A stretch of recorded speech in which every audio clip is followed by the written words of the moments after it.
a partir de lo ocurrido el fin de semana, no solo una lectura sobre Venezuela, su futuro político, la situación que atraviesa a partir de la llegada de los Estados Unidos y Maduro frente a un tribunal, sino que ahora también todas las miradas puestas en el mapa geopolítico internacional. Nos vamos con este tema a la información en vivo.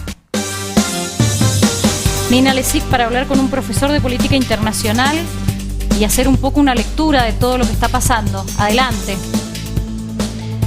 Exactamente, no es Sergio, estamos en compañía justamente de Hugo Villanueva para de alguna manera analizar la situación geopolítica, pero también cuál es el impacto económico que lo que está ocurriendo en Venezuela puede repercutir en Argentina y también por supuesto en Mendoza. Bueno, Hugo, la idea es consultarte cuál es el panorama, cómo puede leerse lo que está sucediendo en Venezuela y cómo nos puede impactar económicamente. A ver, en primer lugar, para poder entender qué es lo que está pasando, tenemos que comprender que nos encontramos no en una guerra fría, sino en una guerra tibia, digamos, por la hegemonía y la supremacía del control global. Entre China, por un lado, que es la potencia emergente, y Estados Unidos, que sería la potencia decadente que está siendo discutida. Para poder entender esto tenemos que ver cuál es y que lo dice claramente Trump. Trump lo que quiere no es la democracia, no los derechos humanos, no es lo que pretende es el control del petróleo. Venezuela tiene una reserva probada de petróleo que es la mayor del mundo, es superior a las de Arabia Saudita y de casi todos los países árabes en conjunto. Es un poco más de difícil explotación porque es un petróleo crudo, pero es la máxima reserva del mundo. Y ha sido estatizada por el gobierno de Chávez, y entonces lo que busca Estados Unidos es lograr el control del petróleo. Ellos dicen que el petróleo es de Estados Unidos, no de Venezuela. ¿Qué es lo que pretende con esto? Hay que ver quién compra el petróleo venezolano. Hasta este momento, entre el 85 y el 90% del petróleo venezolano era comprado por China, a precio de remate, porque Venezuela tenía que venderlo a precio barato por las sanciones económicas a las que estaba sometida. De esta manera le quiere poner un bozal energético al crecimiento chino. Si eso lo sumamos, que el otro gran proveedor de combustible, de energía de China, que es Irán, se enfrenta a una inestabilidad interna y amenazas constantes, tanto de Estados Unidos como de Israel, podemos ver que lo que está apuntando a Estados Unidos es debilitar el crecimiento chino. Y eso tiene aparejado otra herramienta, tener el control del petróleo. Puede reducir el suministro de petróleo a China y a la vez puede aumentar la producción de petróleo haciendo que caigan los precios.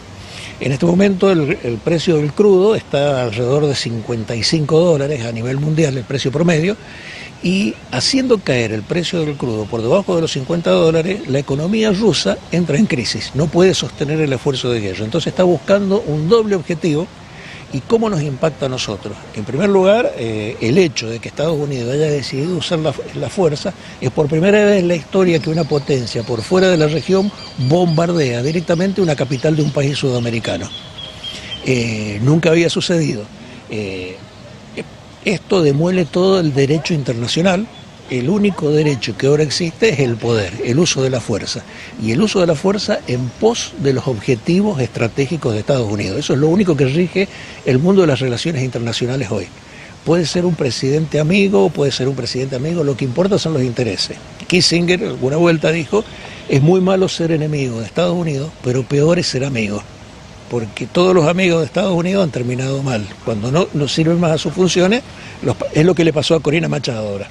Corina Machado estaba segura que ella o González Urrutia iban a ser los presidentes de esta nueva experiencia con la intervención norteamericana y ya había arreglado con el chavismo residual, con los Rodríguez. ¿Qué nos impacta a nosotros? Primero, la amenaza permanente por nuestros recursos naturales. El precio de la soja, del litio, del petróleo va a estar subordinado no a nuestros intereses, sino a los intereses de Estados Unidos. ¿Esto cuándo, según su criterio, puede llegar a darse? ¿En lo inmediato, a largo plazo? Ya está empezando a pasar. Vaca Muerta, que es el segundo activo que tenemos nosotros para exportar, primero la soja, luego el petróleo de Vaca Muerta, solo es económicamente rentable con un nivel de $50 el precio del barril.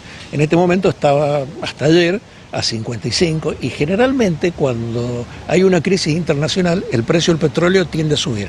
En esta empezó a bajar.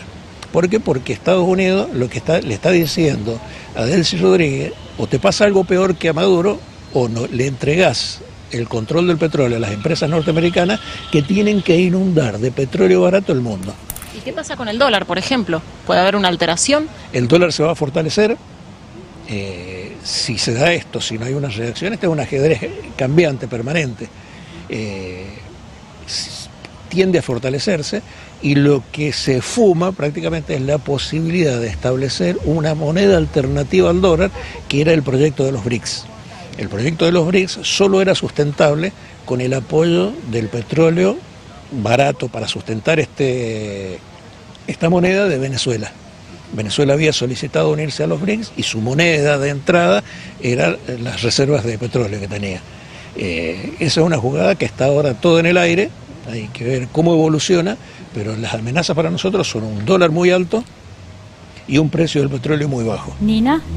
Está, por supuesto, está escuchándolos, Hugo, ante algunas consultas frente a esta situación y cómo nos puede impactar a nosotros. Bueno, y más... Hola, Hugo, ¿qué tal? Sergio y Noé de este lado. Hola, ¿qué tal? ¿Cómo le va? Muy bien, escuchando atentamente. Y, por ejemplo, más allá del impacto en la República Argentina, hay una mirada regional, por ejemplo, sobre Colombia, sobre México.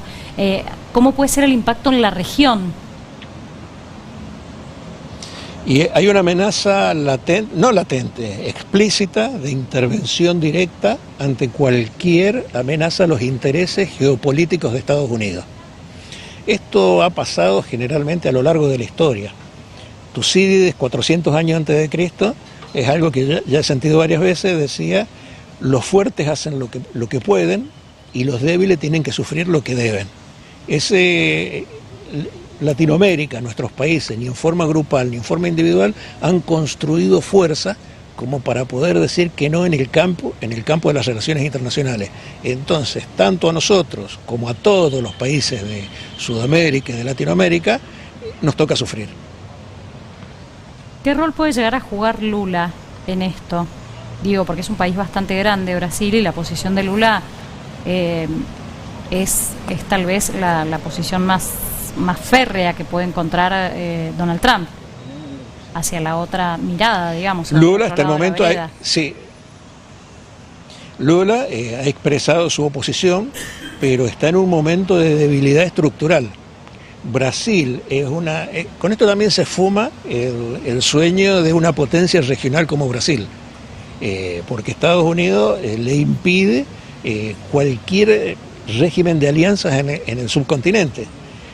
Argentina alineada directamente con los intereses de Estados Unidos y Venezuela ocupada colonialmente, hasta ahora este es el resultado. Brasil poco puede hacer, no tiene capacidad ni poder para articular poder diplomático, ni tiene capacidad militar como para enfrentarse a Estados Unidos. Algunos mencionan también en el mapa geopolítico la situación de Taiwán. ¿Qué opinión le merece a usted, Hugo? Hay distintas opiniones. Daría la impresión que luego de la reunión de Putin con Trump en Anchorage, en Alaska, sí, hubo una suerte de reparto del mundo. Eso es lo que se dice. Que Estados Unidos consciente de su declive imperial global, ha preferido reafirmar su dominio sobre toda nuestra región, que es lo que estamos viendo ahora, y lentamente irse retirando del resto del mundo. Soltándole la mano a Zelensky en Ucrania. Dejándolo de apoyar a Zelensky en Ucrania, prácticamente diciendo en los hechos que es un problema europeo. Si los europeos quieren seguir la guerra, que la sostenga contra Rusia, no puede Europa. Y se sostiene que hay dos posiciones, que o va a dejar que China tome Taiwán, cumpliendo el anhelo chino, o sino que tiene capacidad, poder suficiente como para denegarle ese acceso, porque el principal objetivo de Estados Unidos es delimitar el poder de China. China es la única potencia global que tiene capacidad política, cultural, económica, geopolítica y militar de desafiar a Estados Unidos. En este momento, si comparamos poder por poder, excepto el poder del dólar, Estados Unidos es la segunda potencia. Hugo. Y entonces esa es la desesperación de Estados Unidos y eso es lo que está actuando. Se está sometiendo ante la justicia de los Estados Unidos Nicolás Maduro. ¿Cuál cree que va a ser la sanción para él por esto de narcoterrorismo y para su mujer? ¿Queda detenido en los Estados Unidos? ¿No vuelve más a Venezuela? Está todo en el aire, pero en el tema de, el uso del concepto de narcoterrorista, muy difícil de probar. Los números de entrada de la droga a Estados Unidos mayoritariamente provienen de Canadá, en segundo lugar de México, y menos del 1% provenía de Venezuela. Geográficamente no es favorable el acceso de Venezuela a Estados Unidos, sino que son por las fronteras naturales. Y la mayor epidemia de droga que tiene Estados Unidos en estos momentos, el fentanilo, es producción local, es producción propia de Estados Unidos. Claro, Estados claro. Unidos exporta fentanilo al mundo. No es un problema daría la sensación que es más una excusa dirigida para poder presentar esta agresión hacia el mercado interno, como hacia la política interna, como una medida de autodefensa ante la agresión del narcoterrorismo. Pero los hechos, los datos lo prueban. Muy bien. Inclusive si Maduro, era un narcoterrorista, todo el régimen era narcoterrorista. ¿Por qué arregla con los Rodríguez y no arregla con Corina Machado? Es una excusa, Sí. Y la justicia va a operar de acuerdo a los intereses de Estados Unidos. Bien, Hugo, sumamente claro en sus consideraciones. Muchísimas gracias. Nina, todo tuyo el cierre. No, por supuesto que le agradecemos a Hugo en este caso por este análisis y saber y conocer un poquito más las repercusiones, principalmente también en el plano económico, que es cómo nos puede afectar a lo que está sucediendo en Venezuela aquí en Argentina respecto principalmente a la baja del precio del petróleo y que podría llegar a aumentar el dólar, chicos. Gracias, Nina. Hasta luego.